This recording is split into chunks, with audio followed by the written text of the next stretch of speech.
is that the downside in Bitcoin is not as big as people expect, right? The free money trade is you try and sell out somewhere near the top, or even if you don't sell out, you're waiting for the dip to buy more. The answer is usually wait till it's down 70%, 75%, start buying, and you make a 20, 30x on that trade every time.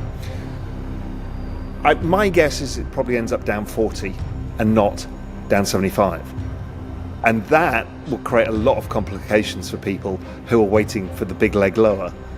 And people are going to get caught out, I think, in this cycle. What you need to see is when those things go down 95%, everything goes down 95%. So now you've got all of these things at a discount. Your job is to find out what really has network effects, what is really powering an ecosystem. And what you'll find is a bunch of these are kind of dead chains because they were just using money from the foundation to pay for economic activity. According to Pal, we are on the cusp of massive liquidity injections that will significantly impact the financial markets. The U.S. Treasury's general account, essentially the government's checking account, will be drained, adding liquidity to the system. This alone will push markets higher, but it's just the beginning. Liquidity injections don't just impact traditional markets, they are the lifeblood of the crypto market. As Pal puts it, number go up. Every major cycle in Bitcoin and crypto has been driven by liquidity, and this time is no different. When central banks and governments print money or inject liquidity, it leads to currency debasement, which drives asset prices, including Bitcoin and crypto, higher. Please take a little time to like this video, subscribe to the channel, and turn on post notifications for more videos like this. You can also check out our other videos on cryptocurrencies and the overall digital asset space and drop your comments and observations in the comments section below. Everything you do helps with the YouTube algorithm and immensely contributes to the channel's growth. Thanks and enjoy the video. We're now in the part of the cycle which tends to be what I call the banana singularity, when things start to get really crazy. We've seen that with the Trump coin and whatever. What we're still missing is the massive liquidity injections that should come into the market from the central banks and governments. We've got the US will be draining what's known as the Treasury General Account, which is their checking account. That will increase liquidity significantly in the US over the next few months until they negotiate the debt ceiling. I think there is a broader deal that's going to get done with the dollar and China, and I think the US is been using the strong dollar as a negotiation point with China. China can't stimulate its broken economy right now until the dollar weakens, because if they stimulate, they'll break the peg against the dollar, which they do not want. They don't want capital flight. So you need the dollar to come down, and then the Chinese can stimulate and help the world economy recover. The US knows this, and it's a tool for everybody.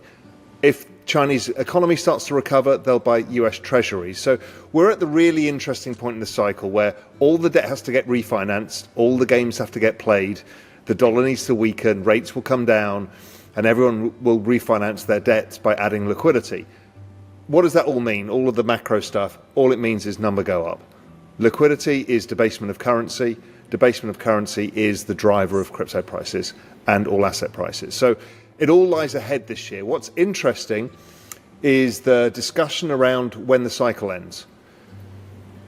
So a lot of people have PTSD because of the last cycle, and that finished early. It peaked in April, went down 50%, up, made a new high, and then kind of just failed, right? That was driven by the fact that the business cycle, the ISM survey, peaked in March 2021. Why? Because we had that snap crash from COVID and then snap back up, and the business cycle peaked, as did liquidity. So the cycle peaked. So as it went down again, tried to come up again, but kind of failed because there was no follow through because the business cycle had peaked. This time around, the business cycle is actually still below 50, which is the slow growth zone, not recession zone, but slow growth. And all the forward-looking indicators say the US economy and the global economy is about to get a lot stronger. And so we're nowhere near peaking. In fact, we're only just bottoming. So the chances are that we might even go through all the way till Q1 2026. So I think we've got a longer cycle. I think it will almost certainly outperformed the last cycle and looks more like 2017 to me, which, guess what, was a Trump cycle. And we entered the Trump cycle last time with tariffs and, oh my God, this and that. Rates were going up and the dollar was going up. Trump came into office and immediately said the dollar's too high. The dollar came lower. China were also near recession. They had to stimulate. They spent the rest of the next 2 years stimulating.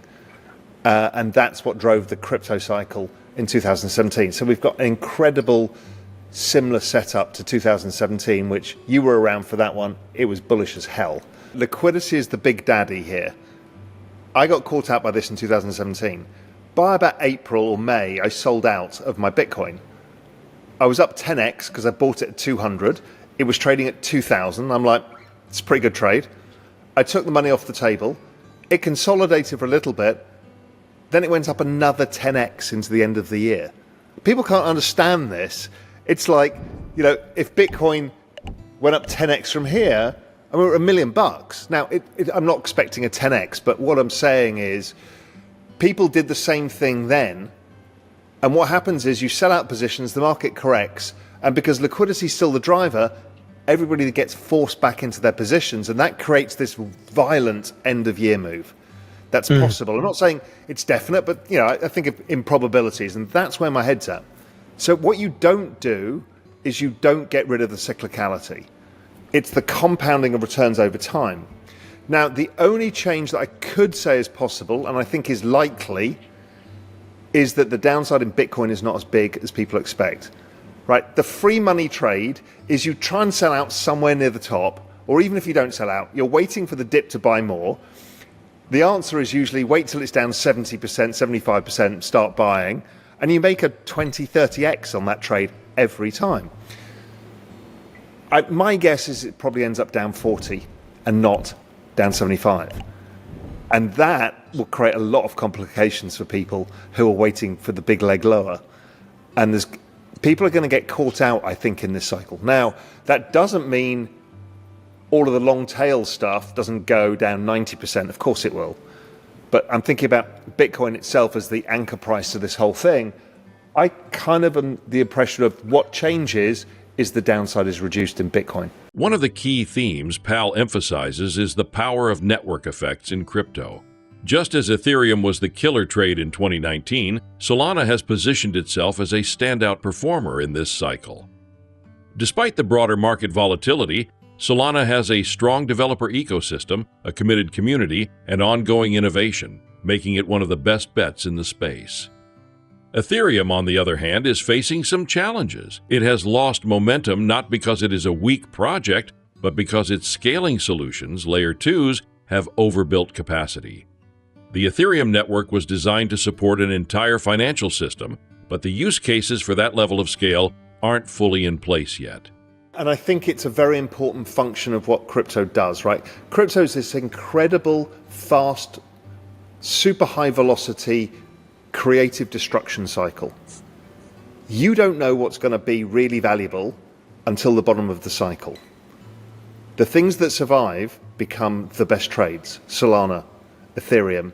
So Ethereum in 2019, absolute killer trade. 2018. Solana in 2022, absolute killer.